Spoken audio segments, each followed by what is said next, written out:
네, 안녕하십니까. 고려대학교 정보보호대학원의 김승주 교수입니다. 뭐 제가 고려대학교가 이 건물 옆에 꽤 가까운 거리에 있음에도 불구하고 오늘 처음 이제 인재 캠퍼스에 와본 것 같습니다. 아주 이쁜 장소에 불러주셔서 감사드리고요. 오늘 뭐 NFT 얘기를 좀 드려볼까 합니다. 실제로 많은 기업들이 NFT에 대해서 연구하고 또 비즈니스 모델을 개발하려고 노력을 하고 있습니다. 특히나 이 NFT는 크리에이터들, 즉 예술가분들의 어떤 삶을 굉장히 많이 바꿔놓을 수 있는 그런 어떤 잠재력을 갖고 있다, 이렇게 평가받기도 합니다. 그래서 왜 도대체 기업들이 NFT에 이렇게 열광하는지 그 얘기들을 잠깐 해보려고 합니다. 자, 지금 화면에 왼쪽에 있는 사람은 이제 테슬라의 일론 머스크입니다. 일론 머스크가 암호화폐, 가상자산에 대해서 꽤 관심이 많다는 건 뭐 많은 분들이 알고 계실 겁니다. 자, 그런데 오른쪽에 있는 사람은 애플의 CEO인 팀 쿡이죠.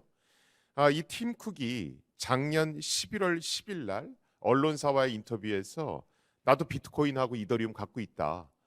개인적으로 이걸 보유하고 있으며 이것에 대해서 개인적으로 연구하고 있다, 이렇게 발표한 적이 있습니다. 자, 지금 화면에는 뭐 맥도날드부터 시작해서 뭐 루이비통, 나이키, 뭐 펩시, 코카콜라 이런 것들이 보입니다. 이 기업들은 NFT를 실제로 활용해서 새로운 사업을 시작하고 있는 대표적인 기업들 중에 몇 개만 추린 겁니다. 이것 외에도 언론에 많이 알려지지 않아서 그렇지 국내 대기업들도 굉장히 많이 NFT에 대해서 연구하고 있습니다. 도대체 왜 이런 기업들이 NFT에 대해서 많은 연구를 하고 있고 왜 비즈니스 모델을 개발하려고 하고 있고 또 그런 것들이 이제 얼마나 다양하게 퍼져 있는지 오늘 여러분들과 함께 1시간 동안 알아보려고 합니다. 일단 뭐 NFT 얘기를 하려면 블록체인 얘기를 해야 되고 블록체인 얘기를 하려면 비트코인 얘기를 안 할 수가 없습니다. 그래서 잠깐 비트코인에 대해서 알아보고 그리고 NFT로 넘어가도록 하겠습니다. 자, 지금 화면에 보시는 이 논문이 비트코인을 세계 최초로 제안한 논문입니다. 2008년 10월에 인터넷에 최초로 공개됐고요. 저자는 사토시 나카모토 뭐 이렇게 돼 있는데 저 사토시 나카모토의 얼굴을 본 사람은 아무도 없습니다. 뭐 살았는지 죽었는지조차도 알려져 있지 않고요. 저 위에 할 피니, 도리안 나카모토, 크레이그 라이트 뭐 이런 사람들의 이름이 써 있는데 이 사람들은 혹시 사토시 나카모토가 아닐까 이렇게 추정됐던 사람들입니다. 그런데 그 누구도 확인된 사람은 없고요. 여기서 여러분들이 좀 주목해서 보셔야 되는 건 논문의 제목입니다. 논문에 보면 일렉트로닉 캐시 이렇게 써 있죠. 우리나라 말로 하면 전자화폐입니다. 우리가 뭐 암호화폐, 가상자산, 가상화폐 이런 표현을 많이 쓰는데 원래 비트코인이나 이더리움 같은 걸 부르던 이름은 전자화폐입니다. 많은 분들이 비트코인이 세계 최초의 전자화폐라고들 알고 계시는데 전자화폐의 역사는 우리가 생각하는 것보다는 훨씬 더 오래됐습니다. 지금 화면에 수염난 아저씨가 한 분 보이죠? 저분이 데이빗 차움이라는 분입니다. 굉장히 유명한 과학자고요. 저분은 정말 좋은 기술을 많이 개발을 했었습니다. 그런데 저분이 개발한 기술들은 전부 다 일관된 주제를 갖고 있습니다. 뭐냐면 어떻게 하면 인터넷 공간에서 이용자의 프라이버시를 보호할 수 있을까? 그래서 우리가 해커들 나오는 영화 보면 해커가 특정 시스템에 곧바로 침투하는 게 아니라 여러 나라들을 막 경유해서 침투하죠. 그 원천 기술도 저 데이빗 차움 박사가 개발했습니다. 그래서 우리가 인터넷을 쓰면서 프라이버시 보호와 관련이 있다라고 하는 건 대부분 저 데이빗 차움 박사가 원천 기술을 개발했다, 이렇게 생각하시면 됩니다. 그래서 이 데이빗 차움 박사를 프라이버시 보호의 아버지 이렇게도 얘기합니다. 이 프라이버시 보호의 아버지라고 불리는 데이빗 차움 박사가 전자화폐도 최초로 개발을 했습니다. 언제 개발했냐 하면 비트코인이 나오기 26년 전에, 즉 1982년에 최초로 전자화폐를 제안합니다. 자, 프라이버시 보호의 아버지라고 불리는 이 데이비 차원 박사가 왜 전자화폐를 만들었나?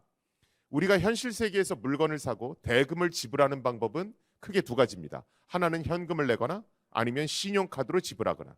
그런데 인터넷 쇼핑몰에서는 신용카드 말고는 대금을 지불할 수 있는 수단이 없습니다. 끼케야 계좌이체죠. 그런데 이럴 경우에는 어떤 사용자가 어디서 얼마를 썼는지 쉽게 추적할 수가 있습니다. 이게 일종의 프라이버시 침해라고 본 겁니다. 그래서 데이비 차원 박사는 인터넷상에서 동작하는 현금을 만들고 싶어 합니다. 자, 그래서 이 시간 이후부터 비트코인이 대체 뭡니까? 이런 질문을 받으시면 그거 인터넷상에서 쓰는 현금입니다. 이렇게 얘기하시면 됩니다. 그거 왜 씁니까? 그러면 도대체 싸이월드 도토리하고 뭐가 다릅니까? 이런 질문을 받으시면 싸이월드의 도토리는 싸이월드를 운영하는 회사가 누가 어디서 도토리 몇 개를 썼는지 추적할 수 있는 반면에 비트코인 같은 전자화폐는 그 누구도 추적할 수 없습니다. 익명성이 보장되기 때문에 사용합니다. 이렇게 대답하시면 됩니다. 자, 그런데 문제는 이 전자화폐라고 하는 게 생각보다 만들기가 어렵습니다. 전자화폐를 만들려면 첫 번째, 익명성을 보장해 줄 수 있어야 됩니다. 그 다음에 두 번째, 위조 전자화폐를 단속하기가 쉬워야 됩니다. 무슨 얘기냐 하면 여러분들 신문 잘 보시면 5만 원권을 칼라 복사기로 복사해서 쓰다가 걸리는 사람들이 종종 나타납니다. 그래서 5만 원권을 보면 각종 위조 방지 장치들이 있죠. 그런데 전자화폐는 일제로 이런 디지털 정보로 이루어진 화폐입니다. 그래서 복사를 하면 원본하고 복사본이 똑같죠. 즉 위조 전자화폐를 만들기가 굉장히 쉽습니다. 그래서 전자화폐를 만들 때는 이 위조 전자화폐를 단속할 수 있는 방법을 반드시 마련해 줘야 됩니다. 데이비 차원 박사는 이 문제를 어떻게 해결했냐 하면 은행을 둬서 위조 전자화폐를 단속하게 했습니다. 우리 신용카드 쓰는 거 생각하시면 됩니다. 이용자가 있습니다. 이용자가 은행에 가서 뭐 한 1,000만 원 주고 나 전자화폐 하나 주세요 이럽니다. 그럼 전자화폐를 발급받았죠. 이용자는 그 전자화폐를 가지고 인터넷 쇼핑몰에 가서 씁니다. 자, 그러면 인터넷 쇼핑몰 운영자는 내가 받은 전자화폐가 위조된 화폐인지 아닌지를 확인해야 됩니다. 어떻게 확인하냐 하면 전자화폐 일련 번호를 봅니다. 보면 1477번 이렇게 써 있죠. 그럼 은행에 물어보는 겁니다. 내가 지금 1477번 화폐를 받았는데 이게 과거에 사용된 이력이 있습니까? 이렇게 물어봅니다. 데이터베이스를 조회해서 1477번 사용 이력이 있으면 이거 사용된 적 있습니다. 복사해서 쓰는 거니까 받지 마십시오. 이렇게 얘기하고 사용 이력이 없으면 이거 처음 쓰는 거니까 받으셔도 좋습니다. 이렇게 얘기해 줍니다. 제가 이런 얘기를 하면 아니 저렇게 데이터베이스에 누가 몇 번 화폐를 썼다 이렇게 기록을 남겨두면 어떤 이용자가 어디서 얼마를 썼는지 추적할 수 있는 거 아닙니까? 이런 질문을 하시는 분들이 계십니다. 그런데 우리가 인터넷 쇼핑몰에서는 얼굴이 드러나지 않죠. 그리고 아이디만 드러납니다. 또 아이디를 등록할 때 실명 확인을 하지 않는 이상 그 아이디의 소유주가 누군지도 모릅니다. 게다가 아이디는 자주 바꿀 수 있죠. 그래서 단순히 아이디가 기록된다라고 해서 이용자를 추적할 수는 없습니다. 또 어떤 분은 그런 얘기도 하십니다. 아, 돈이라는 건 양도 기능이 있어서 A가 B한테 돈을 썼으면 B는 그 돈을 다시 C한테 쓸 수 있어야 되는데 이거는 한 번밖에 못 쓰지 않습니까? 일회용 아닙니까? 뭐 이런 얘기도 하십니다. 이건 초기 버전이라서 그렇고요. 데이비 차원 박사는 이걸 계속 업그레이드 시켜서 지금 우리가 쓰고 있는 현금하고 똑같은 걸 만들어냅니다. 실제로 1982년에 데이비 차원 박사가 전자화폐 개념을 최초로 만든 이후에 크고 작은 전자화폐 회사는 계속해서 생겨나고 망하고 이걸 반복해 왔습니다. 실제로 90년대 후반에는 코엑스에 전자화폐를 교환할 수 있는 ATM 기계도 있었습니다. 그런데 우리가 그걸 몰랐던 것은 전 세계적으로 히트한 것이 비트코인이 최초라서 그렇습니다. 자, 그런데 비트코인이 나온 2008년에는 무슨 일이 있었냐 하면 리만 브러더스 사태가 있었습니다. 미국의 대형 은행인 리만 브러더스 은행이 각종 파생 상품을 남발해 팔다가 글로벌 금융 위기를 초래했죠. 그래서 제가 지금 노란 박스에 써놓은 것처럼 사토시 나카모토는 기본적으로 금융기관을 굉장히 불신하고 있었습니다. 그래서 사토시 나카모토는 은행의 도움 없이 동작하는 그런 전자화폐를 만들고 싶어 합니다. 자, 데이비 처음 박사가 만든 오리지널 전자화폐 모델에서 은행을 빼버리면 무슨 일이 벌어집니까? 누군가는 위조 전자화폐를 단속해 줘야 되는데 지금 위조 전자화폐를 단속해 주는 기관이 사라졌죠. 저 은행의 빈자리를 대신해서 위조 전자화폐를 잡아주는 기술, 그걸 우리가 블록체인 이렇게 얘기합니다. 그래서 블록체인은 위조 전자화폐를 단속하기 위해서 나온 기술입니다. 어떤 분들은 그 전자화폐 만들려면 블록체인이 꼭 있어야 되는 거 아닌가요? 뭐 이렇게도 얘기하십니다. 그런데 그렇지는 않고요. 전자화폐를 만드는 방법은 두 가지입니다. 하나는 은행을 끼고 만드는 겁니다. 이걸 중앙집중형 전자화폐, 다른 말로는 가상화폐 이렇게 얘기합니다. 또 다른 방법은 은행을 빼버린 상태에서 블록체인을 이용해서 만드는 겁니다. 이걸 탈중앙형 전자화폐, 다른 말로는 암호화폐 이렇게 얘기합니다. 뭐 이 두 가지를 통틀어서 그냥 가상화폐 또는 전자화폐 이렇게 부르셔도 무방합니다. 자, 요새는 또 민간 기업뿐만이 아니고 각국 정부도 전자화폐를 발행하겠다 뭐 이렇게 얘기하고 있습니다. 이렇게 정부가 발행하는 전자화폐를 CBDC 이렇게 얘기하죠. 센트럴 뱅크 디지털 커런시. 2022년 현재 실제로 정부가 전자화폐를 발행했거나 아니면 연구하고 있는 나라의 수는 80개국이 넘습니다. 그래서 곧 전자화폐는 대중화될 거다 이렇게 얘기하는 겁니다. 자, 그 정부가 발행하는 전자화폐 선봉에 있는 나라가 어디입니까? 중국이죠. 중국은 디지털 위안화라는 걸 실제로 발행해서 쓰고 있습니다. 실제로 베이징 동계올림픽 개막식 때 디지털 위안화 사용량이 비자 카드 사용량보다 많았다고 그러죠. 자, 중국의 디지털 위안화는 왼쪽 모델로 만들었을까요? 오른쪽 모델로 만들었을까요? 왼쪽 모델로 만들었겠죠. 저 은행의 자리에 중국 인민은행이 들어가 있습니다. 그런데 재미난 건 중국 디지털 위안화 홈페이지에 가보시면 정부가 원할 때는 언제든지 이용자를 추적할 수 있습니다. 이런 단서 조항이 붙어 있습니다. 그래서 보통 이 익명성이라고 하는 건 정부가 보면 아주 골치 아픈 겁니다. 왜냐하면 세금 탈루라든가 범죄 자금 조달로 악용될 수 있으니까요. 그래서 정부가 발행하는 디지털 화폐의 경우에 익명성에 제한을 둘 확률이 굉장히 높습니다.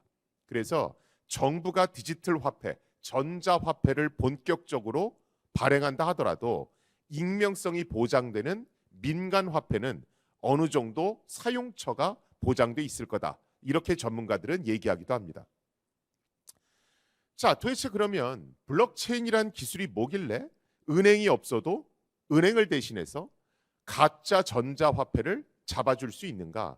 많은 분들이 사토시 나카모토가 2008년에 쓴 비트코인 논문에서 블록체인을 최초로 제안했다 이렇게 알고 계십니다. 그런데 그렇지는 않고요. 비트코인을 최초로 제안한 사람들은 지금 왼쪽에 보이는 저 두 명의 과학자들입니다. 저 두 명의 과학자들은 인터넷상에서 동작하는 전자공증 서비스를 만들고 싶어 합니다. 자, 그런데 우리가 공증을 받으려면 뭐가 중요합니까? 몇 년, 몇 월, 며칠, 몇 시에 인증했다. 이 시간의 개념이 굉장히 중요합니다.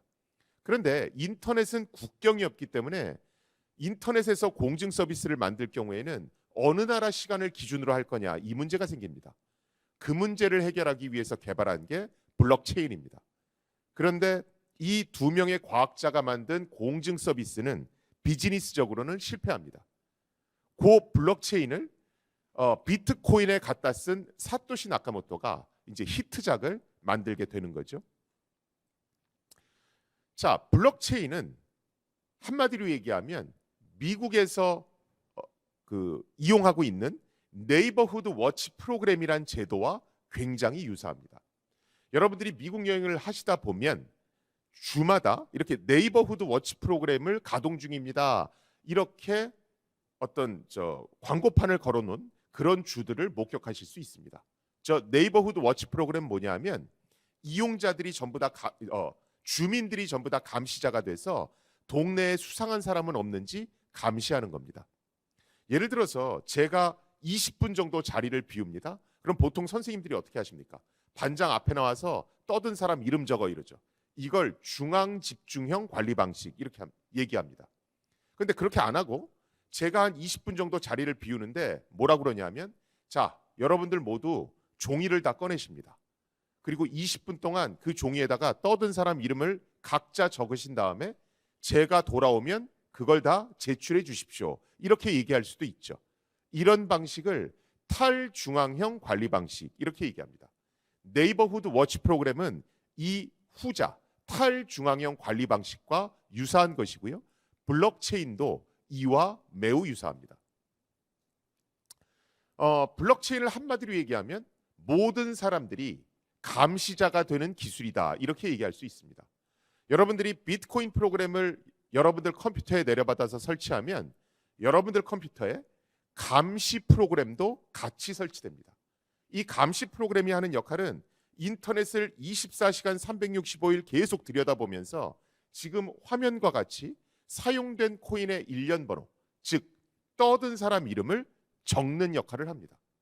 그런데 제가 여러분들한테 자, 종이를 꺼내서 떠든 사람 이름을 적으십시오 이러면 지금 화면에 보시는 것처럼 명단이 불일치하는 현상이 발생합니다. 왜 그러냐면 어떤 분들은 열심히 떠든 사람 이름을 적으시는데 어떤 분들은 대충 쓰다가 그냥 주무시는 분도 계세요. 또 어떤 분들은 담합을 하시는 분들 계십니다. 야, 내가 네 이름 빼줄 테니까 너도 내 이름 빼줘. 이런 현상을 조금 유식하게 얘기하면 비잔틴 폴트, 비잔틴 오류라고 얘기합니다. 비잔틴 오류라고 하는 건 분산되어 있는 데이터베이스의 데이터가 실수건 고의건 간에 서로 불일치하는 현상. 이걸 우리가 비잔틴 오류 이렇게 얘기합니다. 블록체인은 모든 사람이 감시자의 역할을 하는 기술이기 때문에 반드시 비잔틴 오류가 발생할 수밖에 없습니다. 저 문제를 해결하기 위해서 어떻게 하냐 하면 저 떠든 사람 명단을 서로 돌려봅니다. 그래서 남의 명단과 내 명단을 서로 비교해 보는 거예요. 다 똑같으면 상관없는데 지금처럼 명단이 불일치하면 투표를 합니다. 그래서 다수결 원리를 쫓아갑니다. 지금 3명 중에 2명은 떠든 사람이 3이라고 했고 한 사람만 떠든 사람이 2이라고 그랬습니다. 그러면 다수결 원리에 따라서 1, 2, 3, 4, 1, 4, 2, 3, 1, 4, 7, 7 이 명단이 옳은 걸로 판정되는 겁니다. 그러면 맨 오른쪽에 있는 사람이 자기 명단을 이렇게 고칩니다. 비트코인에서는 이 행동을 매 10분마다 반복합니다. 9시부터 9시 10분까지 감시 프로그램이 인터넷을 계속 들여다봅니다. 그러면서 사용된 코인의 일련 번호를 파일에다 적죠. 9시 10분이 딱 되면 저걸 서로 돌려봅니다. 만약에 명단이 불일치하면 다수결 원리를 쫓아갑니다. 또 9시 10분부터 9시 20분까지 떠든 사람 이름을 열심히 적습니다. 9시 20분이 딱 되면 저 명단을 또 서로 돌려봅니다. 명단이 불일치하면 또 다수결 원리를 쫓아갑니다. 이렇게 10분마다 만들어진 떠든 사람 명단. 요 파일의 사이즈는 1MB고요. 저걸 우리가 블럭이라고 부릅니다. 이 10분마다 만들어진 블럭들을 하드디스크에 중구난방으로 저장하는 게 아니라 시간 순서대로 잘 정렬해서 보관합니다. 마치 사슬이 연결되어 있는 것처럼. 그래서 우리가 이걸 블록체인 이렇게 부릅니다.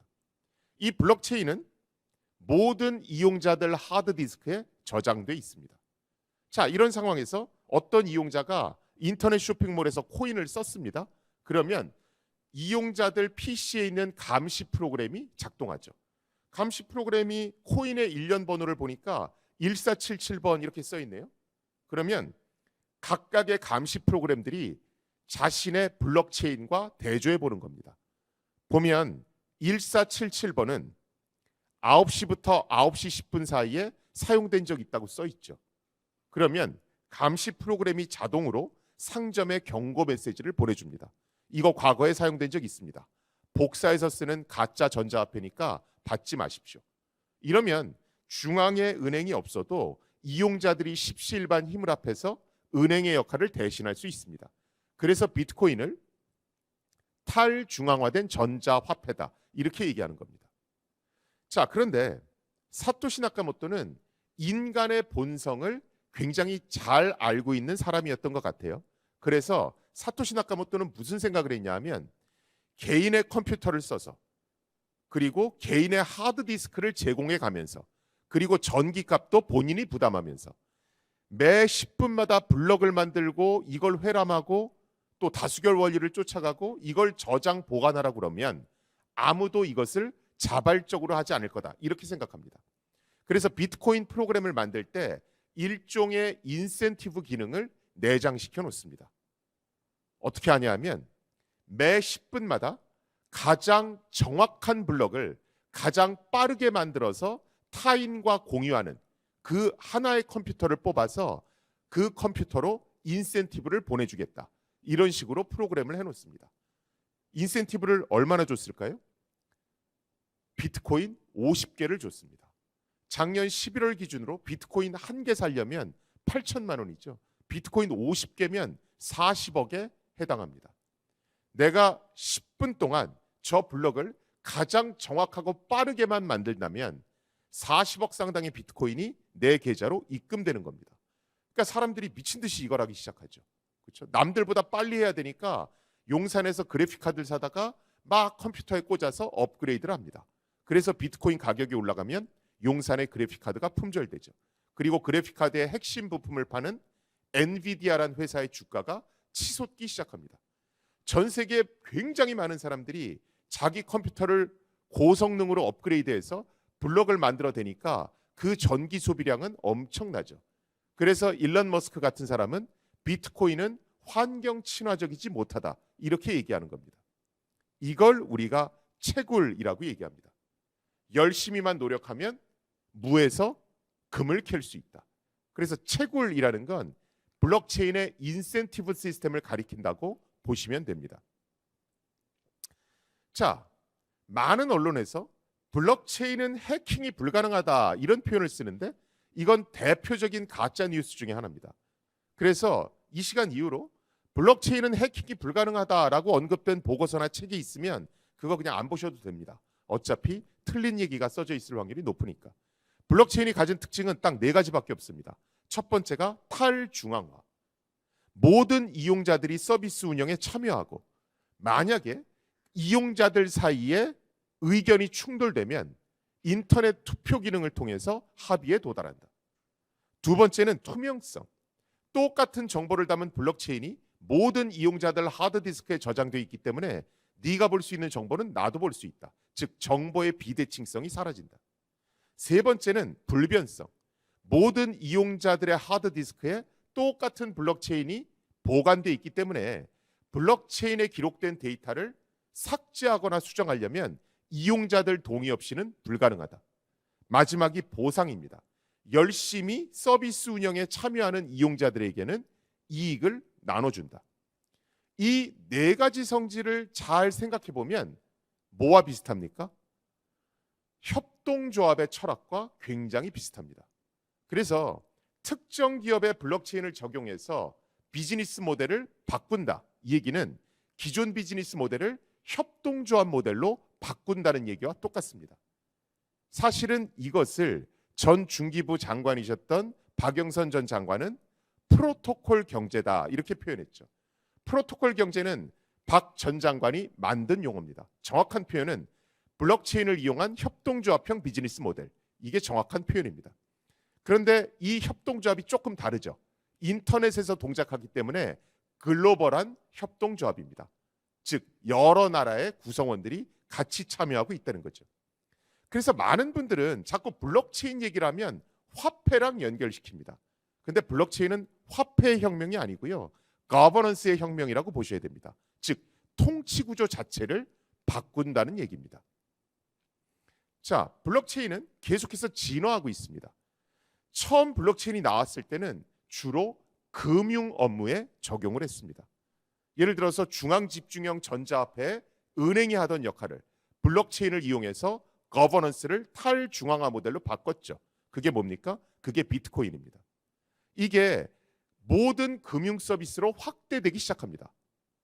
우리가 금융 상품을 만들 때 여러분들이 그 서비스를 만드는데 의견 깨진 못하죠. 예를 들어서 이자율은 몇 프로로 하자. 뭐 이런 것들에 대해서 이용자들의 의견을 안 묻잖아요. 그냥 금융회사가 마음대로 정하죠. 내가 돈을 맡겼는데 그게 어떻게 운영돼서 얼마를 수익을 남겼고 그중에 나한테 이자로 얼마를 준다. 이런 거 여러분들 모르시죠? 왜? 금융정보는 대표적인 비대칭적인 성격을 갖고 있는 정보니까. 그래서 이런 금융구조의 거버넌스를 좀 바꾸겠다. 이런 것이 DeFi입니다. Decentralized Finance. 우리가 탈중앙화 금융이라고 그러죠. 이게 2세대로 진화하면서 인터넷 플랫폼 기업이 갖고 있는 독과점 문제를 해결해 보겠다. 이렇게 진화하기 시작합니다.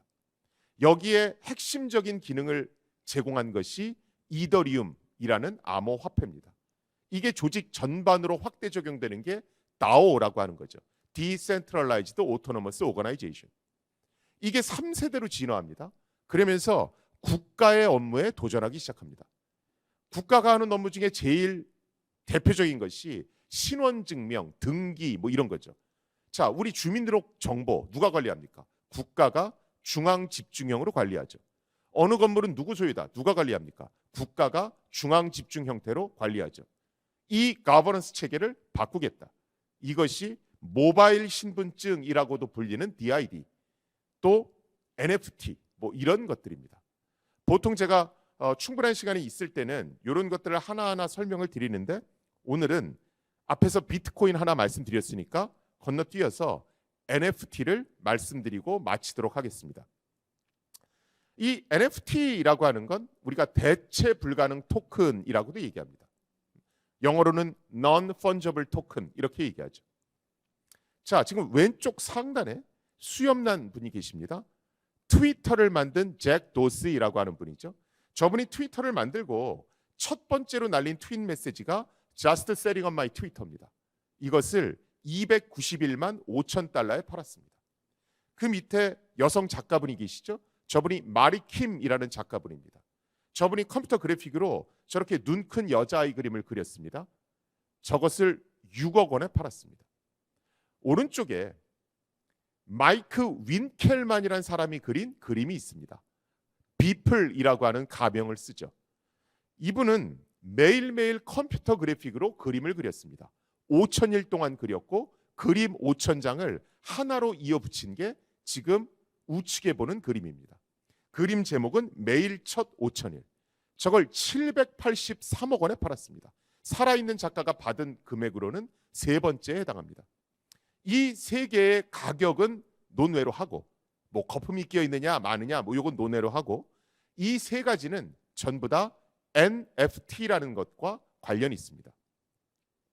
사실은 지금은 많이 나아졌는데 옛날에는 NFT를 열심히 얘기하시면서도 실제로 NFT를 눈으로 못 보신 분들이 되게 많았습니다.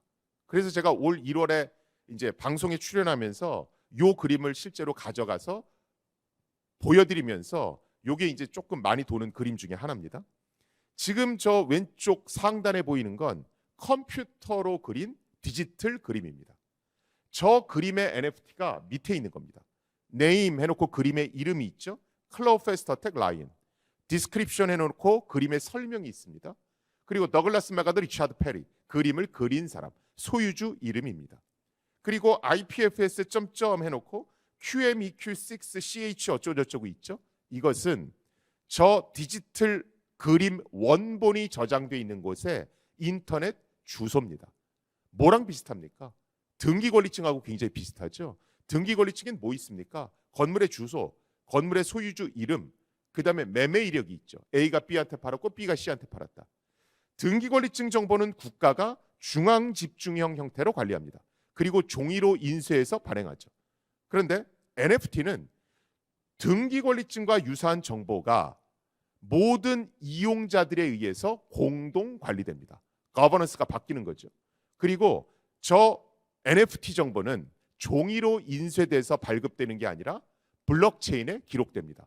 모든 이용자들이 동의해주지 않으면 삭제하거나 수정하는 건 불가능합니다.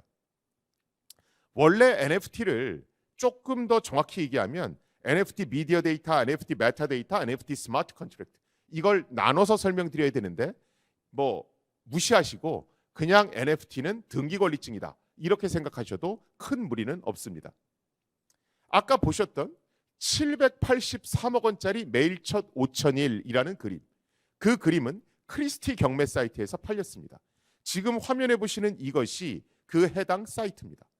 많은 분들이 NFT가 붙은 작품을 구매하실 때 그냥 저 썸네일 사진을 보고 구매하기 버튼을 누르십니다. 그런데 사실은 저 썸네일 사진이 중요한 게 아니라 제가 저 밑에 1번이라고 쓴 저 정보가 중요합니다. 저걸 확대하면 이런 게 나옵니다. 토큰 아이디, wallet 어드레스, 스마트 컨트랙트 어드레스. 저 정보는 뭐냐면 3세대 블록체인을 보면 여러 등기 권리증 정보, 여러 NFT가 빼곡하게 저장돼 있습니다. 그 여러 NFT 중에서 내가 원하는 NFT를 찾을 수 있게 하는 인덱스 정보입니다. 저 인덱스 정보를 가지고 블록체인 익스플로러라고 하는 블록체인 탐색기에 입력합니다. 그러면 몇 단계를 거쳐서 내가 찾고자 하는 NFT를 찾아줍니다. 지금 화면에 보시는 이게 783억 원짜리 매일 첫 5,000일의 등기 권리증, 즉 NFT입니다. 맨 위에 그림의 제목이 있죠. 매일 첫 5,000일. 그 다음에 그림에 대한 설명이 있습니다. 나는 2007년 5월 1일부터 2021년 1월 7일까지 매일매일 그림 그려서 하나로 이걸 이어붙였다. 그리고 크리에이터, 그린 사람, 비플 이렇게 되어 있죠. 그리고 맨 마지막에 주소가 하나 있습니다. 이 주소를 클릭하시면 300MB짜리 원본 그림이 뜹니다. 이 그림은 해상도가 좋아서 그림 하나하나를 다 볼 수 있죠. 근데 문제는 이런 일련의 과정을 모르시니까 그냥 썸네일 사진만 보고 사신다는 겁니다. 자, 그러면 어떤 일이 벌어집니까? 나중에 인터넷 주소를 클릭해봤더니 엉뚱한 사진이 뜨는 겁니다. 또는 클릭했는데 아무것도 안 뜰 수도 있습니다. 뭐랑 똑같냐 하면 공인중개사 사무실에 가서 거기에 걸린 사진만 보고 건물 계약하는 거랑 똑같은 거죠. 이런 게 NFT 매매 사기입니다. 보통 대중적인 NFT 매매 사이트에서는 이렇게 생긴 문제는 전부 다 이용자들의 책임으로 약관에 규정하고 있습니다. 그런데 크리스티 같은 고가의 작품을 판매하는 사이트에서는 이런 것들을 내부 직원을 통해서 전부 다 체크를 해줍니다. 자, NFT를 왜 우리가 대체 불가능 토큰이라고 부르는가? 여러분들이 1비트코인 가지고 계시고 제가 1비트코인 갖고 있으면 맞교환할 수 있습니다. 가치가 똑같으니까. 그런데 제가 610호 등기 권리증을 갖고 여러분들이 611호 등기 권리증을 갖고 계시면 이걸 맞교환할 수는 없죠. 그래서 우리가 이걸 대체 불가능하다 이렇게 얘기합니다. 자, NFT와 관련해서 잘못 알려진 뉴스들이 뭔가 언론을 보시면 누구누구의 작품을 NFT화 시켰다 이런 표현이 정말 많습니다. 이거 굉장히 잘못된 표현입니다. 이게 민팅이라는 걸 이렇게 표현한 건데, 자, 우리가 아파트를 등기 권리증화 시켰다 이런 표현 안 쓰잖아요. 그렇죠? 아파트의 등기 권리증이 딸려가는 거지. 근데 자꾸 누구의 작품을 NFT화 시켰다 이러니까 마치 작품이 대단하게 다른 걸로 변한 것 같은 착시 현상을 줍니다. 그러니까 이제 가격에 거품이 끼는 거죠. 두 번째, 아까 제가 잭 도시가 자신의 첫 번째 트윗을 291만 5천 달러에 팔았다고 그랬죠. 잭 도시의 첫 번째 트윗은 어디 있겠습니까? 미국 트위터 본사의 중앙 서버 어딘가에 있겠죠. NFT에는 그 미국 트위터 본사 중앙 서버의 인터넷 주소, 그리고 잭 도시가 누구한테 팔았다 그 기록이 있습니다. 만약에 트위터 본사에 해커가 들어와서 트윗 메시지를 싸그리 다 지워버렸습니다. 그럼 어떻게 되는 겁니까? 아파트는 사라지고 등기 권리증만 남은 거죠. 그래서 NFT로 비즈니스를 하거나 NFT 매매를 할 때는 반드시 NFT 원본 컨텐츠가 얼마나 안전하게 관리되고 있는지를 반드시 확인해야 됩니다. 세 번째로, 아까 제가 783억 원짜리 메일첫 5,000일 그림을 카피해서 제 파워포인트 자료에 넣어서 여러분들한테 보여드렸죠. 그렇죠? 제가 그걸 소유하고 있지 않음에도 불구하고 NFT는 불법 복제를 막아주는 기술은 아닙니다. 얼마든지 카피할 수 있습니다. 그런데 NFT에는 원본이 저장되어 있는 곳에 인터넷 주소가 기록되어 있기 때문에 복사가 일어났을 때 어떤 게 원본이고 어떤 게 복사본인지를 구별 가능하게 해줍니다. 이게 바로 희소 가치를 만든다는 겁니다. 마지막으로 NFT는 저작권하고는 하등 상관없습니다. 내가 아파트를 샀습니다. 등기권리증을 넘겨받았죠. 그건 소유권을 넘겨받은 거죠. 아파트를 어떻게 디자인했다. 그 저작권은 건설사가 갖고 있죠. 그래서 NFT는 저작권하고는 하등 상관없습니다. 저작권을 넘기려면 별도의 계약서를 써야 됩니다. 자, 그럼 여기서 의문이 생깁니다. 아니, 불법 복제를 원천 차단시키는 것도 아니고 저작권이 넘어오는 것도 아닌데 왜 업체들은 NFT에 저렇게 열심인가? 자, 우리 나이키 한정판 운동화 이것도 열심히 사 모으시는 분들 계시죠? 아마 TV에서도 유명 탤런트가 운동화 집에 쫙 쌓아놓는 거 보실 겁니다. 제 사촌 동생 중에도 저 한정판 운동화 모으는 친구가 있습니다. 이 친구가 옷을 잘 차려입고 박스에서 저 비싼 운동화를 꺼내요. 신고 나가나 보다 했더니 사진을 찍은 다음에 다시 그걸 넣습니다. 그러니까 SNS에 올리려고 사진 찍은 겁니다. 왜 그거 신고 안 나가냐 하면 신으면 다르니까. 그렇죠? 요새 MZ세대를 보면 SNS에 구매 인증 올리는 그런 친구들 많이 보실 수 있죠. 우리가 음식 먹을 때도 좋은 데 가면 그거 사진 찍어서 다 올리잖아요. 왜냐하면 관심 받고 싶고 인정받고 싶으니까. 실제로 신경학자들이 조사를 해봤습니다. 했더니 이 좋아요를 많이 받으면 이게 도파민을 자극해서 인정받는 욕구를 충족시킨답니다. 이걸로 떼돈 번 기업이 인스타그램, 페이스북 이런 기업들이 있죠. 그렇죠? 그래서 사실은 지금 MZ세대한테 있어서 인터넷에서 누군가에게 인정을 받는다는 건 굉장히 중요한 것 중에 하나입니다. 그래서 경기가 어려워도 사치품 시장은 계속해서 매출액이 올라가고 있죠. NFT가 바로 이것과 굉장히 밀접하게 관련이 있습니다. 라바랩스를 창립한 맷 홀과 존 왓킨슨이란 이 두 사람이 굉장히 재미난 실험을 합니다. 지금 화면에 이상한 그림들이 있습니다. 저 그림은 사람이 컴퓨터로 그린 게 아니라 컴퓨터 프로그램이 랜덤하게 만들어낸 그림입니다.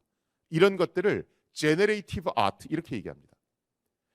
이 매털과 존 왓킨스는 컴퓨터 프로그램을 이용해서 저렇게 랜덤하게 만들어진 그림 1만 개를 생성했습니다.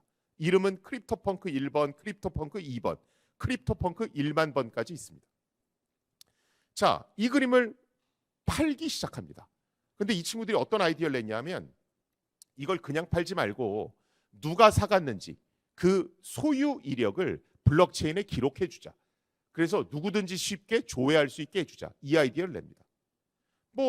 재미나긴 한데 이걸 굳이 돈 주고 사야 되나 이런 생각이 대부분입니다. 그런데 매셔블이라고 하는 언론사에서 저 크립토펑크라는 것이 디지털 아트의 미래를 바꿀지도 모르겠다. 이런 기사를 냅니다. 그러니까 사람들이 몰려들기 시작합니다. 이제 가격이 자꾸 올라가더니 이제 셀럽들까지도 들어옵니다. 자, 지금 화면에 보시는 저 사람은 세레나 윌리엄스라고 하는 유명한 테니스 스타죠. 이 세레나 윌리엄스의 남편이 오른쪽에 보이는 저 사람입니다. 레딧을 창립한 사람이죠. 저 레딧은 우리나라로 따지면 DC 인사이드 같은 겁니다. 저 남편이 엄청난 부자입니다. 저 양반이 자기 와이프하고 비슷하게 생긴 크립토펑크를 수억 원을 주고 삽니다. 그래서 저걸 결혼기념일 선물로 줍니다. 세레나 윌리엄스는 저걸 또 프로필 사진에 걸고 자랑을 합니다. 그랬더니 또 네티즌들이 막 몰려와서 NFT를 보니까 세레나 윌리엄스 소유 원본 맞거든요. 그러니까 트위터에다가 좋은 남편 두셔서 좋겠어요, 부럽습니다, 좋아요, 이런 것들을 계속 눌러댑니다. 그러니까 되게 우쭐하겠죠. 다른 셀럽들도 막 저기에 동참하기 시작합니다.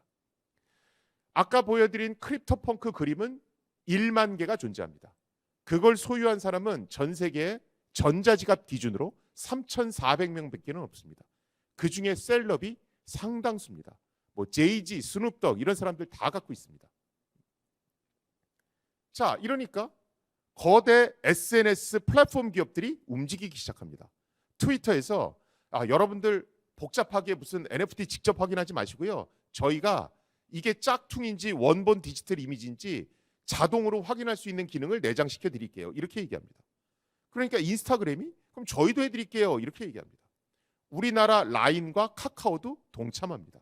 무슨 얘기냐면 자, 왼쪽 이거 트윗 사진입니다. 자, 트위터에 프로필 사진 걸려 있죠.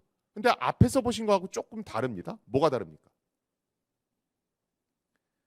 세레나 윌리엄스의 프로필 사진은 테두리가 동그라미죠. 그런데 왼쪽에 있는 이 그림은 어떻습니까? 육각형이죠. 자동으로 확인해서 원본이면 테두리가 육각형으로 바뀝니다.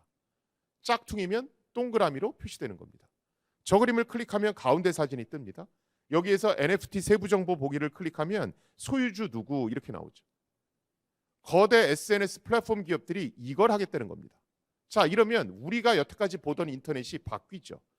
짝퉁과 원본이 한눈에 드러나는 그런 인터넷 세상으로 바뀝니다.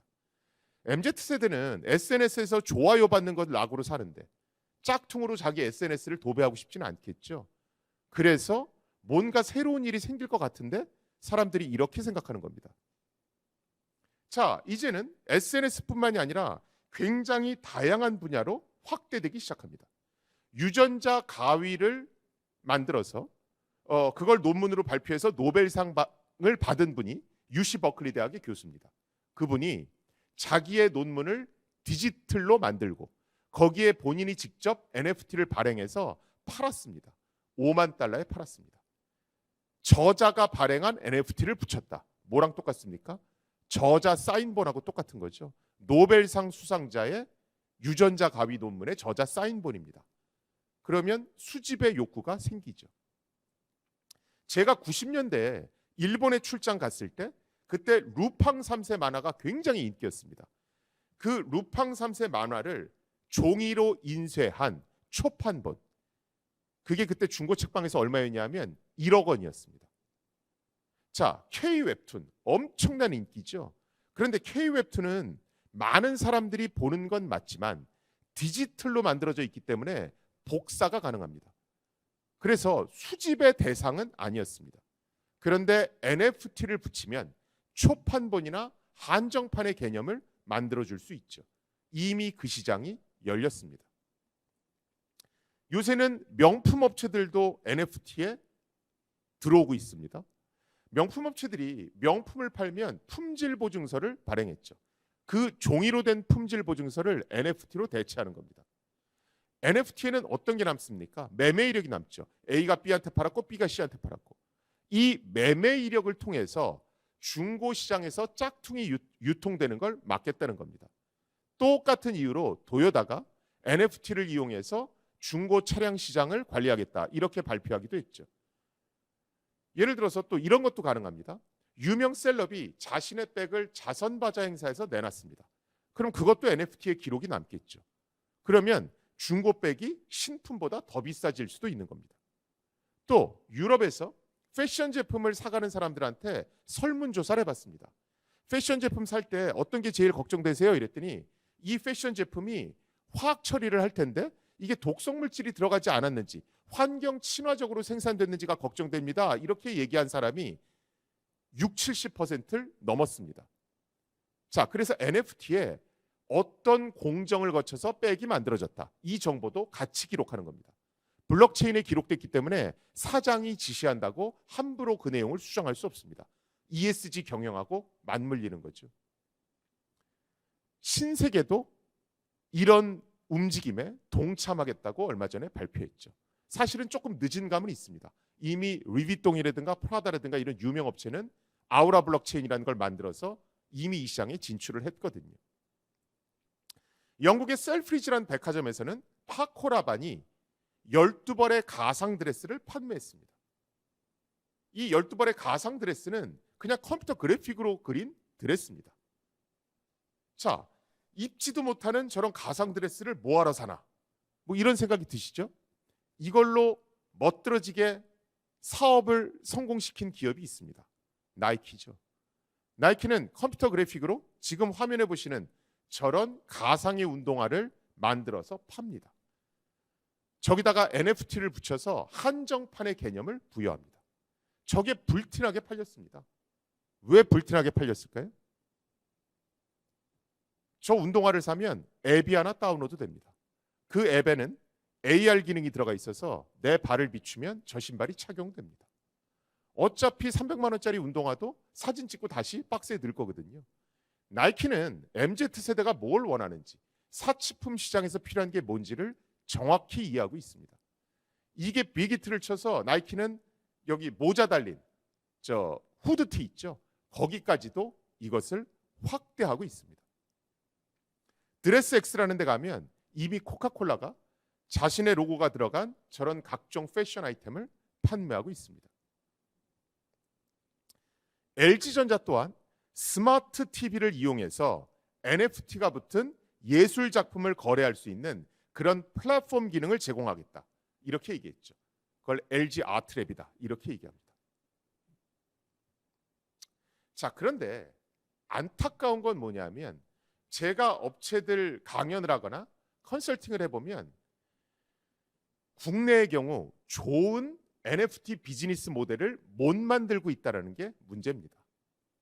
제가 NFT는 등기 권리증 같은 겁니다. 이렇게 얘기를 했죠.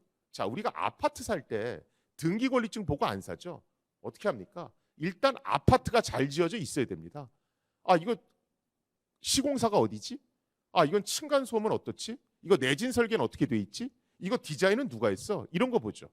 그래서 NFT도 일단 성공하려면 원본 컨텐츠 자체가 의미가 있어야 됩니다. NFT가 붙어서 의미가 생기는 게 아니라 그냥 원본 컨텐츠 자체가 의미가 있어야 됩니다. 크립토펑크, NFT의 개념을 최초로 만든 그런 그림이죠. 예를 들어 나이키 운동화, 나이키가 있잖아요. 명품 백, NFT 안 붙여도 그 자체가 일단 의미가 있습니다. 그 다음에 NFT가 붙여졌을 때 대체 불가능한 별도의 경험을 누릴 수 있어야 됩니다. 우리가 아파트가 잘 지어져야 되지만 그것과는 별도로 학군도 좋아야 되고 동네에 백화점이라든가 병원도 있어야 되고 교통편도 좋아야 되고 이런 대체 불가능한 경험을 느껴야 되잖아요. 그래서 외국의 경우에는 데미안 허스트 같은 작가는 자기 작품을 일단 그림으로 그렸습니다. 유화로 그렸죠. 그 다음에 이걸 디지털 이미지로 만들어서 NFT를 붙였습니다. 그리고 고객들한테 선택할 수 있게 합니다. 예를 들어 유화로 그린 그림을 선택하면 디지털 그림을 파괴시킵니다. NFT가 붙은 디지털 그림을 선택하면 유화로 그린 그림을 없앱니다. 가치를 올리는 거죠. 그래서 자기가 그린 그림, 즉 원본 컨텐츠의 가치를 올리는 노력이 일단 먼저입니다. 두 번째가 원본을 가졌을 때 누릴 수 있는 경험을 많이 만들어줘야 됩니다. 이걸 잘하고 있는 회사가 유가랩스라는 회사입니다. 유가랩스가 지금 저기 원숭이 그림이 있죠. 저런 걸 그려서 NFT를 붙여서 팔았습니다. 그런데 저게 잘 팔렸어요. 왜 그러냐면 별도의 계약서를 써서 아예 저작권을 같이 넘겼습니다. 그러니까 사람들은 믿진다는 생각은 안 들거든요. 그런데 그 다음에 뭘 했냐면 저런 다양한 이벤트를 열었습니다. 예를 들어 크루즈를 빌려다가 거기 셀럽들을 초청해서 칵테일 파티 같은 거 하는 겁니다. 저기 오려면 NFT가 붙어있는 원본 컨텐츠 소유자만 올 수 있습니다. 원본과 짝퉁이 누릴 수 있는 경험의 차이를 벌리는 거죠. 자, 근데 우리는 어떻습니까? 무슨 의미도 없는 아무 그림에다가 붙이죠.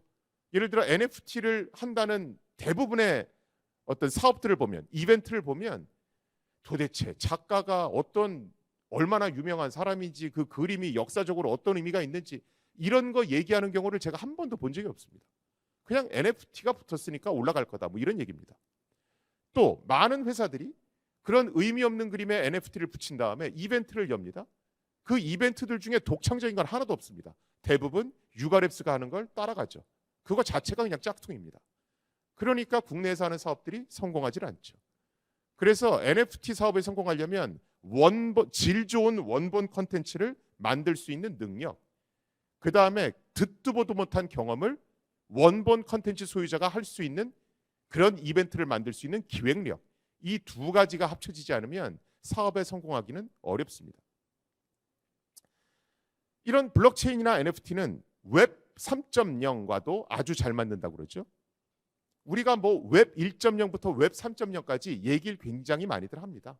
일단 웹 1.0 얘기는 논외로 하고, 우리가 웹 2.0 시대에 플랫폼 기업들이 돈을 많이 법니다. 뭐 이런 얘기 많이 하죠. 컨텐츠를 올린 건 우린데 모든 이익은 플랫폼 기업이 독식해요. 뭐 이렇게 얘기합니다. 그래서 이 이익을 실제로 컨텐츠를 만든 사람, 컨텐츠를 소유한 사람한테 나눠주는 게 필요합니다. 그래서 웹 3.0 시대로 가야 되는 겁니다. 이걸 오너십 이코노미 시대라고 얘기합니다. 이렇게들 얘기를 많이 합니다. 근데 저는 이렇게 된 표현은 아주 잘못됐다라고 봅니다. 왜 그러냐 하면 단순히 이익을 공유하는 게 웹 3.0의 목표라면 유튜브는 웹 3.0 기업이어야 됩니다. 왜냐하면 유튜버들한테 이미 이익을 나눠주고 있으니까. 웹 3.0 기업은요, 이익을 나눠주는 기업이 웹 3.0 기업이 아니고요, 이익도 공유해야 되지만 거버넌스 체계를 바꿔야 됩니다. 거버넌스라고 하는 건 다양한 이해 당사자가 협의와 합의 과정을 통해서 정책을 결정하는 통치 행위, 그걸 우리가 거버넌스라고 얘기합니다. 여러분들이 유튜브의 유튜버가 되면 이익을 분명히 나눠 가지실 수 있습니다. 그런데 유튜브의 사업 방향을 결정하는데 여러분들이 의견을 개진할 수는 없죠. 즉 거버넌스 문제가 해결이 안 된 겁니다. 그래서 저 두 가지, 이익 공유와 거버넌스 문제가 동시에 해결됐을 때 우리가 웹 3.0 기업이다. 또 저런 기업이 많아졌을 때 웹 3.0 시대가 왔다. 이렇게 얘기하는 겁니다. 저기서 거버넌스 문제, 여러 당사자의 의견을 투표를 통해서 조율해 주는 것, 그 기능을 블록체인이 담당합니다. 어떤 컨텐츠에 이게 김승주가 만든 거야 꼬리표를 붙여주는 건 NFT가 담당합니다. 이익을 공유하는 건 암호화폐를 통해서 합니다.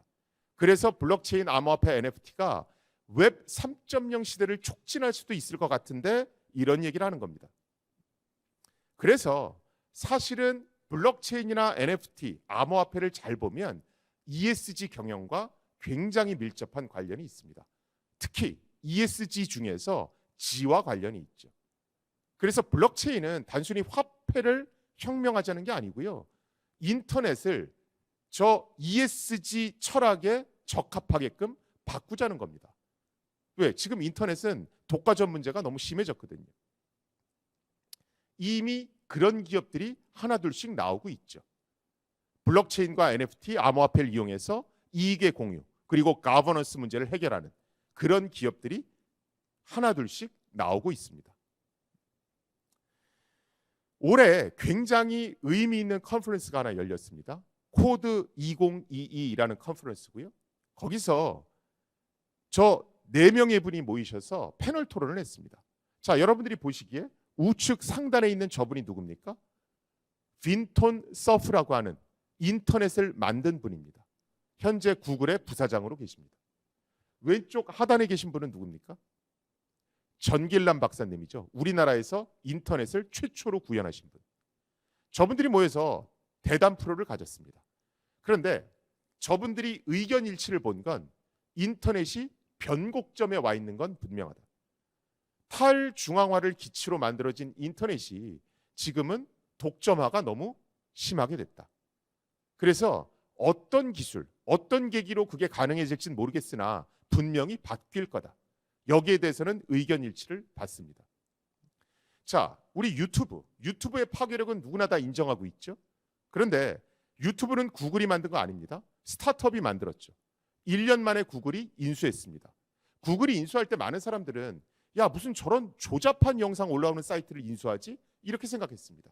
근데 4년 내리 적자 보다가 5년째부터 흑자로 돌아서더니 지금의 어마무시한 유튜브가 만들어졌죠. 자, 우리는 그런 걸 못 알아봤는데 구글은 그걸 어떻게 알아봤을까요? 구글이 무슨 100% 확신을 갖고 알아봤을까요? 그건 아니죠. 1, 2%의 가능성이 보이면 거기에 투자를 하는 겁니다. 그런데 우리는 블록체인과 NFT 암호화폐에 대해서 너무도 마음이 닫혀 있죠. 그래서 가능성을 보는 게 아니라 부정적인 걸 먼저 봅니다. 그러니까 아예 근처도 안 가려고 그러죠. 유튜브처럼. 그래서 저는 저희가 웹 2.0 시대에 어떤 이런 부정적인 선입견 때문에 야, 메신저가 문자 메시지를 대체할 수 있겠어? 뭐 이런 거. 야, 유튜브 저런 게 어떻게 성공하겠어? 뭐 이런 거. 야, 이메일이 전자우편을 대신한다고? 뭐 이런 거. 저는 이런 부정적인 선입견이 우리에게서 많은 기회를 앗아갔다라고 생각을 합니다.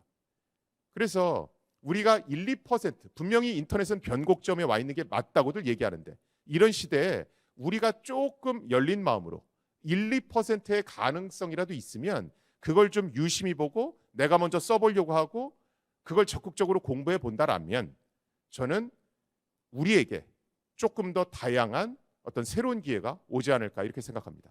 예, 들어주셔서 감사합니다. 네, 좋은 강연 들려주신 김승주 교수님께 박수 다시 한번 부탁드리겠습니다.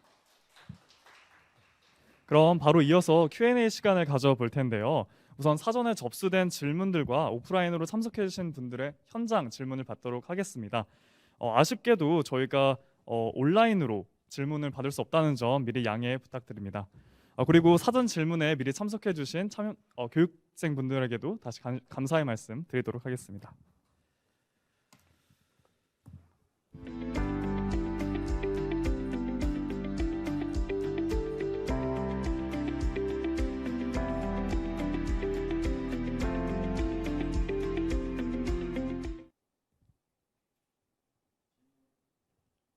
네.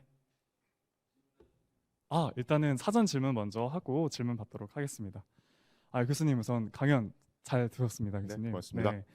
처음에 블록체인에 대해서 전반적인 이야기를 해주셨는데 교수님께서 보시기에는 블록체인이 적용될 수 있는 산업 분야들이 어떠한 것이 있는지 혹시 여쭤봐도 될까요? 사실 좀 광범위한 질문이고요. 네. 그런데 블록체인은 실제로 굉장히 다양한 분야에 쓰고 있습니다. 근데 어디에 적용할 수 있냐 이거보다는 블록체인으로 비즈니스 모델을 만들 때 우리 기업이 어떤 각오들을 해야 되는가 그 생각을 좀 할 필요가 있을 것 같아요. 그러니까 아까 강의 때도 말씀드렸지만 기존 비즈니스 모델에 블록체인을 접목시키면 협동조합 모델 비슷하게 바뀝니다. 그래서 보통 대기업들이 야 블록체인으로 뭐 해봐. 그래서 자기네들이 하던 걸 바꾸려고 그러면 이제 모순에 부딪히게 되는 거예요. 야 우리 회사를 해체하자는 거야 뭐 이런 거. 그래서 엉뚱한 비즈니스 모델을 만들어내거든요. 그래서 사실은 블록체인으로 비즈니스 모델을 만들려면 어떤 영역을 고르느냐가 중요한 게 아니고 스타트업이라든가 아니면 새로운 회사를 아예 분사시켜서 아예 제로 베이스부터 만드는 게 훨씬 좋습니다. 또는 대기업이 굳이 한다라고 그러면 수익 사업보다는 공익 사업에 우선 적용하는 게 맞습니다. 근데 국내 대기업 같은 경우는 블록체인을 가지고 내부에 있는 어떤 걸 바꿔서 수익 사업을 하려고 그러니까 이제 가치가 자꾸 충돌되는 겁니다. 마치 뭐랑 똑같냐 하면 우리나라 소프트웨어 회사들이 우리 오픈 소스로 장사를 해볼까? 뭐 이런 거하고 똑같은 거예요. 그러니까 두 개의 철학은 완전히 다르잖아요. 그렇죠? 그래서 어떠한 마음가짐을 갖고 블록체인을 쓰느냐가 중요하지 어떤 분야에 적용한다? 이건 그렇게 중요한 것 같지는 않습니다. 그러면 좀 더 구체적으로 아까 전에 구글에 대해서 말씀해 주셨는데 웹3 또는 이제 블록체인을 통해서 나올 수 있는 다음 유튜브 또는 다음 카카오톡 이런 기업들이 있을 수 있잖아요. 뭐 메신저라든지 영상 플랫폼이라든지 혹시 이러한 미래에 있어서 블록체인 산업은 어디에서 가장 빛을 볼 수 있을까요? 일단은 독과점이 과하게 일어나고 있는 분야가 우선적으로 되겠죠. 실제로 유튜브에 블록체인 적용한 디튜브도 나와 있고요. 또 중앙 집중형으로 돌아가는 대표적인 게 블로그 서비스 있잖아요. 그 블로그 서비스의 가버넌스를 이제 바꿔서 탈중앙화시킨 뭐 스티밋이라고 하는 것도 있고요. 이스라엘에서 이제 장관이 오면 맨날 얘기하는 것 중에 하나가 우리는 블록체인판 우버가 있어요. 뭐 이러거든요. 라주즈라고 하는 것도 있고요. 그래서 생각보다 굉장히 많습니다. 그래서 물론 이 기업들이 최종적으로 성공할지 아닐지는 모르죠. 근데 우리가 보면 자동차도 산업금을 채우는 중앙집중형 택시도 있고 쿱 택시 같이 협동조합형 택시도 있잖아요. 또 PC도 완성형 PC 시장도 있는데 용산의 조립형 PC 시장도 있습니다. 이것들은 공존하죠. 그렇죠? 그래서 뭐가 다른 걸 대체한다가 아니고 공존할 겁니다. 상당 기간. 그러면서 자기가 어떤 철학을 가지고 이걸 하는지를 어필하겠죠. 그러면서 뭐 그 사이에서 하이브리드 형태로 뭐가 만들어지든 아니면 완전히 바뀌든 뭐 이런 것들이 일어날 겁니다. 마치 우리가 상용 소프트웨어도 있는데 오픈 소스도 있는 거랑 똑같은 거죠. 그 아까 전에 국내 기업들에 대해서 작은 비판을 해주셨는데 그렇다면 NFT가 국내 시장에서 과연 정착할 수 있을지에 대한 질문을 주셨거든요. 어떻게 생각하시나요? 제가 거의 매일 강연을 다니는 편인데 암호화폐만 강연할 때하고 NFT 강연할 때는 시장 반응은 완전히 다릅니다. 실제로 엄청나게 많은 기업에서 사장단 강연할 때도 블록체인 해달라고 그러고 사내 직원들 대상 할 때도 해달라고 그러고 거의 제가 웬만한 대기업들은 다 가봤을 겁니다. 그 정도로 정말 많이 연구해요. 그러니까 반응 자체가 그냥 다릅니다. 그리고 실제로 암호화폐 할 때는 아무리 이렇게 높은 분 오셔도 뭐 전무 상무님 정도예요. 그런데 NFT 할 때는 회장님 아니면 사장님이 항상 오셨습니다. 연구하고 있다는 거거든요. 그게 왜 그러냐면 아까도 잘 보시면 NFT 관련해서는 나이키부터 시작해서 거대 기업들이 아무튼 움직이고 있단 말이죠. 그래서 뭔가가 있을 수 있겠는데 이렇게 보는 겁니다. 그리고 NFT는 일단은 뭐 실체가 하나 있거든요. 거기에 NFT가 딸려 있는 거니까. 그래서 비즈니스 기회를 줄지도 모르겠다. 적어도 이게 사기는 아니겠다. 이렇게 생각하는 게 좀 많은 것 같아요. 또 대기업 오너분들이 워낙 또 미술품에 관심들이 많으시잖아요. 그러다 보니까 NFT에 대한 대기업 반응은 완전히 달라요. 그래서 뭔가가 나오긴 나올 것 같은데 그런 생각을 제가 하는데 문제는 뭐냐 하면 비즈니스 모델을 만드는데 그 포인트를 못 잡고 있는 거죠. 그러다 보니까 경쟁력에 있어서는 조금 이제 의문부호가 남죠. 그렇군요. 그렇다면은 일단은 뭐 다양한 강연을 다니시면서 아마도 NFT 시장에 대해서도 많이 설명을 해주셨을 텐데 물론 우리 강의에서도 설명해 주셨지만은 NFT 시장을 NFT나 또는 블록체인에 문의하신 분들에게 좀 쉽게 설명해 주실 수 있을까요? 간단하게 뭐 활용 가능성, NFT 시장의 활용 가능성에 대해서 또는 뭐 일상생활에서 과연 NFT가 사용될 수 있을지, 그러니까 일반인 분들께서 일상생활과 접목해서 NFT를 활용할 수 있는 부분들이 있을지. 네. 일단 NFT 시장이야 그냥 시장 조사 자료 보시면 될 것 같고 그걸 제가 알지 못하고요. 그러니까 아마추어 작가들 또는 뭐 기성 작가들도 아티스트들한테 NFT는 애플의 앱스토어하고 같다 이렇게 보시면 돼요. 그러니까 애플이 앱스토어라는 걸 처음 만들어내면서 소프트웨어 시장은 완전히 바뀌었습니다. 옛날에 전산학과 나온 친구들은 소프트웨어 개발 회사에 취업해서 그 회사 이름으로 소프트웨어를 개발해서 내놨거든요. 근데 앱스토어가 딱 나오고 나면서 1인 소프트웨어 개발자 시대가 열렸죠. 뭐 마인크래프트 이런 거 다 집에서 혼자 개발한 거거든요. 이 NFT가 이제 이런 역할을 합니다. 옛날에는 아티스트들이 데뷔하는 게 쉽지 않았죠. 갤러리라든가 소속사가 그 절대적인 권한을 갖고 있었습니다. 그런데 내가 그린 디지털 그림, 내가 만든 디지털 음악에 NFT를 붙여서 그냥 인터넷 마켓에 올립니다. 그럼 매매가 이루어지죠. 거래는 암호화폐를 이용해서 합니다. 그래서 NFT가 가진 파괴력은 적어도 아티스트들한테 있어서는 앱스토어와 동일한 파괴력을 갖고 올 수 있다. 저는 그렇게 봅니다. 약간 세포 마켓이 확장되는 느낌인 그렇죠. 거네요. 알겠습니다. 그러면 이런 NFT 시장이라던가 일반인 분들께서 직접적으로 참여하기 위해서는 적절한 규제가 필요하다라는 목소리도 있는데요. 과연 우리나라에서는 NFT가 합법화될 수 있을지 그리고 관련 규제가 완화되는 시점이 언제일지에 대한 질문이 있었습니다, 교수님. 일단은 NFT를 합법화한다는 얘기는 현재 NFT가 불법이라는 얘기인데 그건 틀린 얘기죠. 그렇죠. 그냥 법이 네. 없는 거죠. 네, 없습니다. 네. 저는 사실은 조금 다른 강사분들은 어떻게 얘기하실지 모르겠는데 거기에 대해서 저는 좀 반대 의견이 있는 게 우리나라에서 자꾸 정부 보고 뭘 해달라 이렇게 얘기를 하는데 예를 들어 정부가 암호화폐든 NFT에 대해서 시장의 의견을 충분히 들었어요. 그래서 정부가 그럼 우리가 사기꾼이 없어지게 하기 위해서 제도를 만들겠습니다. 이렇게 정부가 나서는 순간 그 제도를 강력하게 만들겠습니까? 완화시켜 만들겠습니까? 강력하게 만들겠죠. 자, 그렇게 해서 강력한 법안을 만들 움직임이 보이면 업체들이 뭐라고 그럴까요? 반발이 심하겠죠. 산업을 고사시킨다고 또 그러거든요. 그러니까 업체들이 평상시에는 관여하지 말고 우리 좀 마음껏 하게 냅둬 주세요. 이렇게 얘기합니다. 그러니까 법 같은 거 자꾸 만들려고 그러지 말고 냅둬 주세요. 그러다 사고가 딱 터지면 정부가 규제를 해주셔야죠. 또 이 얘기를 해요. 그래서 또 강한 걸 만들려고 그러면 다시 또 뭐 산업을 죽인다 그럽니다. 그 얘기는 바꿔놓고 얘기하면 저희 입맛에 맞는 제도를 만들어 주세요. 이 얘기거든요. 이건 말이 안 된다고 봅니다. 기본적으로 왜 이런 일이 발생하냐면 미국과 우리나라의 인터넷 생태계 자체가 달라요. 미국은 기본적으로 소위 말하는 네거티브 규제에 기반하고 있죠. 그래서 웬만한 건 다 허용합니다. 그런데 문제가 생기면 그때부터 정부가 개입하죠. 그렇죠? 그래서 미국은 소송 문화라든가 아니면 인터넷 자정 능력이 굉장히 발달해 있습니다. 미국에서 뭐 NFT라든가 블록체인 관련해서 이상한 비즈니스 모델이 올라가면 인터넷에서 대놓고 공격합니다. 실제로 옛날에 아이오타라는 암호화폐 진영과 MIT 미디어랩이 대놓고 트위터에서 싸웠던 적이 있습니다. 실제로 MIT 미디어랩에 가면 아이오타라는 암호화폐가 기술적으로 무슨 결함이 있었다. 그때 조목조목 따졌던 걸 학장 명의로 홈페이지에 그대로 올려놓고 있습니다.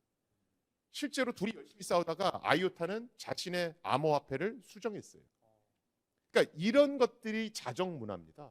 자, 근데 우리나라에 이런 게 일어나는 걸 보신 적이 있냐 말이죠. 우리는 미덕 뭐 이런 거에서 사람들 모여서 다 좋은 얘기만 하거든요. 이런 자정 문화가 없는 상태에서 정부 보고 관여해달라? 그럼 정부는 강하게 만들 수밖에 없습니다. 그래서 일단은 자정 문화 만드는 게 먼저. 그 다음에 뭐 정부가 관여해서 이걸로도 안 되는 걸 해주세요. 이렇게 요구를 해야죠. 그렇군요. 네. 그러면은 저희가 컨텐츠 NFT로 넘어가 볼 텐데요. 교수님 혹시 영화 보시나요? 좋아하시나요? 좋아합니다. 네. 그 영화 감독자 또는 이제 제작도 같이 하시는 분께서 질문을 주셨는데요. 영화 산업 관련해서 향후 뭐 IP를 확보한 영상 영화 콘텐츠로 수익성을 낼 수 있는 뭐 NFT를 활용할 수 있는 방안이 있는지, 그리고 이제 뭐 최근에 뭐 영화 배급사나 관계자들이 NFT에 대한 관심이 높아졌다고 합니다. 영화계에서도 왜 이들이 NFT에 관심을 가지고 있는지 궁금하다고 하시는데요. 그건 뭐 아까 제가 아티스트들한테 혜택이 이거 똑같습니다. 네. 그러니까 내가 예를 들어 짤막한 영상, 뭐 숏폼 광고든 뭐든 만들어서 NFT를 붙여서 올렸습니다. 그게 막 사람들한테 퍼질수록 그 이력들이 거기 쭉쭉쭉 남거든요. 그걸 통해서 어떤 뭐 저작권 수익이 자동으로 지갑으로 옮겨가도록 그렇게 프로그램을 만들 수가 있습니다. 그러니까 이제 대비하기가 굉장히 좋아진 거죠. 바로 그 이유 때문에 유튜브에서도 NFT를 검토한다 이런 얘기를 하는 겁니다. 그렇다면은 글을 쓰는 창작자들 또는 작가분들에게도 기회가 있을까요? 아니, 글이라는 것도 뭐 마찬가지죠. 디지털 컨텐츠로 만들어서 그러니까 NFT라고 하는 건 배포와 연관된 것이니까 모든 IP들, 모든 지적재산권을 갖는 어떤 컨텐츠들은 일단은 전부 다 혜택을 볼 가능성이 굉장히 높다 이렇게 보시는 게 맞을 것 같아요. 예. 알겠습니다. 그러면은 저희 플로어에서도 한번 질문을 받아보도록 할 텐데요. 질문 있으신 분들께서는 손 한번 들어주시겠습니까? 아까 그 질문 있다고. 네. 잠시만요. 마이크. 네, 2개 정도 질문인데요. 제가 15분 늦게 와서 그때 말씀이 있었을 수도 있지만은 그 감안하고 말씀드리면은 NFT 그런 아트웍들이 저는 메타버스 시대가 올 거라는 걸 인지하고 뭐 그 프로젝트 보면은 로드맵에도 메타버스 간다 이런 얘기도 되게 많잖아요. 근데 사실상 어떻게 메타버스의 메타버스 NFT가 구현되는지 그거에 대한 게 궁금한 게 첫 번째. 왜냐면은 뭐 NFT나 아트가 메타버스 안에서 전시장을 갤러리를 만든다 이런 걸로만 전 인식이 되는데 그렇게 단순한 원리의 그 메타버스로 연동시키지 않지 않을까? 이거 외에도 다른 게 있는지 이런 비즈니스 모델을 검토할 때 좋은 그 내용이 될 것 같아서 질문을 드려보고요. 두 번째는 현재 NFT 국내 NFT 기준으로 말씀드리면은 클레이튼 기반으로 대부분 돼 있고 지금 워낙 러그풀도 너무나 많고 그런 시장 안에서 이제 그 살아남기 위해서 그 큰 백커가 있는 NFT만 살아남고 있는 걸로 보여지고 그런 어려운 그 NFT 홀더들을 이제 그 클레이튼 떨어지니까 그거에 대해서 혜택들을 막 주는 경우가 되게 많은데 그것도 사실상 안 돼가지고 이거를 뭐 돌파할 수 있는 방법들을 혹시 컨설팅을 많이 하셨을 것 같아서 혹시 그런 것들이 왔을 때 어떻게 컨설팅을 해줬었는지도 궁금합니다. 이 정도 두 가지. 그러니까 이제 네. 메타버스에서 NFT가 사용성이 어떻게 되는지, 그 다음에 이제 국내 NFT 프로젝트들의 한계점에 대해서 이제 질문을 해주신 거죠? 아, 네, 알겠습니다. 일단 제가 뭐 오늘 메타버스는 제가 강연을 안 했으니까 사실 메타버스에서 NFT가 어떻게 쓰이느냐 이건 너무 광범위한 질문이고요. 왜냐하면 메타버스 아닌 게 없습니다. 다 메타버스, 뭐 디지털 트윈부터 시작해서 다 메타버스니까. 그래서 그걸 다 퉁쳐갖고 NFT가 어디 쓰입니까? 이건 너무 광범위한 것 같고요. 뭐 메타버스를 여러 가지 형태로 분류하지만 보통 이제 외국에서 분류한 게 이제 많이 쓰이죠. 그래서 네 가지 형태로 분류하고 뭐 거울 세계형 메타버스, 가상 세계형 메타버스, 기타 등등. 근데 우리가 보통 메타버스 그러면 제페토, 로블록스 뭐 이런 것들을 떠올립니다. 소위 말하는 가상 세계형 메타버스죠. 가상으로 공간 만들어 놓고 아바타 갖고 놀거나 아니면 뭐 게임 만들어서 못 오는 거. 그런데 이 가상 세계형 메타버스인 경우에 과거의 메타버스와 현재의 메타버스는 굉장히 큰 차이가 있습니다. 예를 들어 싸이월드하고 제페토를 비교해 보면 싸이월드에서는 싸이월드를 운영하는 회사가 만든 아이템을 우린 일방적으로 소비했죠. 그러니까 컨슈머 생태계입니다.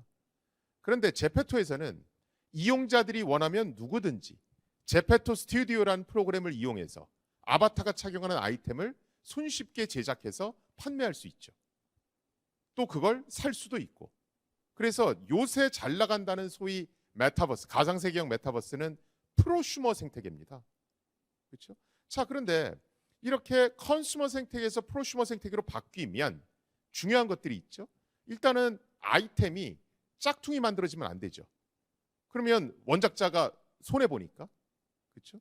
그 다음에 개인 간에 이거 사고 팔 때 이게 막 소유권이 넘어가야 되잖아요. 그렇죠? 그런 것들 미루어 봤을 때 NFT, 암호화폐, 블록체인이 요긴하게 쓰일 것 같다 이렇게 보는 겁니다. 근데 그럼 또 어떤 분들이 그 얘기 하시죠. 뭐냐면 아니 유튜브에서는 NFT 같은 거 안 쓰고 유튜브가 독자적으로 운영하고 있는 그 불법 동영상 차단 프로그램들이 있습니다. 그래서 그 독자적으로 갖고 있는 특허를 이용해서 그런 것들을 잡아내거든요. 아마 영상 카피해서 올리면 바로바로 그냥 차단되는 거 보실 수 있을 거예요. 그래서 어떤 분들은 아니 구글은 유튜브 운영할 때 NFT 안 쓰는데도 불법 영상 다 잡아주고 암호화폐 안 쓰는데도 수익을 다 나눠주지 않습니까? 또 이렇게 얘기하시거든요. 그런데 많은 전문가들이 가상세계형 메타버스의 경우에 앞으로 7, 8개의 메타버스가 세상을 석권할 거고 그때가 되면 사람들은 아바타를 가지고 한 메타버스에 머무르는 게 아니라 여러 메타버스를 넘나들길 원할 거다 이렇게 얘기를 하십니다. 자, 근데 메타버스를 해외여행 다니듯 넘나들려면 특정 회사 중앙 서버에 김승주 아바타는 뭐고 아이템은 뭐고 사이버 머니가 얼마다 이렇게 기록해 놓으면 환전이 안 되죠. 그렇죠? 그래서 가치를 저장해 놓는 중립지대가 필요합니다. 그래서 블록체인, NFT, 암호화폐 이 얘기를 하는 거고요. 사실은 우리가 뭐 가상 부동산 이 얘기도 많이 하죠. 샌드박스, 디센트럴랜드. 그게 사실은 별거 아닙니다. 우리가 사실은 그전에도 가상 부동산은 알고 있었거든요. 마인크래프트죠. 근데 그 마인크래프트에 NFT와 암호화폐를 연결시켜서 프로슈머 생태계로 바꿔놓은 것. 이게 샌드박스와 디센트럴랜드입니다. 그래서 얘네들이 궁합이 잘 맞는다 이렇게 얘기하는 거고요. 그다음에 두 번째 클레이튼과 관련해서 국내의 어떤 아까 국내에서 이렇게 입지가 좋지 않다, 환경이 좋지 않다, 뭐 이런 얘기를 하셨어요. 근데 그거부터 생각해 보실 필요가 있습니다. 국내에서 정말 많은 사업들이 하는데 원본에 대해서 기억나는 게 뭐가 있을까? 그림 이미지 말고요. 얘가 역사적으로 무슨 NFT 역사에 있어서 블록체인 역사에 있어서 얘가 어떤 의미가 있을까? 또는 그 작가가 어떤 의미를 가졌을까? 이게 생각나는 게 하나라도 있냔 말이죠. 뭐 이벤트 벌리는 건 논외로 하고 그러니까 안 되는 겁니다. 예를 들어서 클레이튼 얘기들 되게 많이 하시는데 외국에서는 그냥 이더리움 블록체인에다가 올리거든요. 그러다가 장사 잘 되면 수수료 문제 때문에 다른 블록체인으로 독립해서 나가는 겁니다. 그래서 인터넷은 국경이 있기 때문에 하려면 얼마든지 합니다. 경쟁력이 없는 게 문제인 거죠. 그래서 컨텐츠의 경쟁력을 키우는 것, 저는 일단 그게 먼저라고 봅니다. 네, 좋은 말씀 감사합니다. 그럼 시간이 다 된 관계로 이상으로 첫 번째 강연을 마무리하도록 하겠습니다. 오늘 강의 진행해 주신 김승주 교수님께 박수 한번 부탁드립니다. 감사합니다. 네, 감사합니다, 교수님.